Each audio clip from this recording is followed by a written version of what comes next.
Comenzamos día con una meditación cortico y poderoso.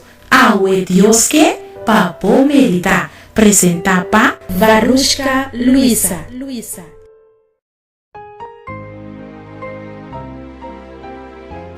Kiko tá orgulhoso.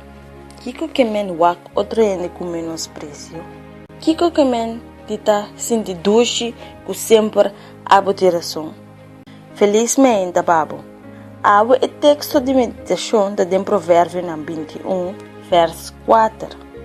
Mirada de menosprecio e coração orgulhoso, uma atitude assim tá picar.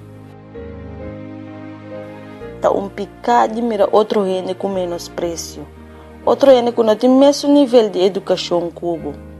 Gente que não tá viva é mesmo nível de vida que a abo tá viva. E se botar waki com menosprecio, waki chabom, vai arriba, essa é uma atitude de picar. Não tá ame também se. De palavra do Senhor também se. O Senhor tem asco de gente não que tá waki outro gente com menosprecio. Se botar pensa de vida, que sempre abo tem razão, trucos não tá bem encontrado, sempre abo sa mais, sempre tá abo trucos, bota virando orgulhoso, of bota orgulhoso.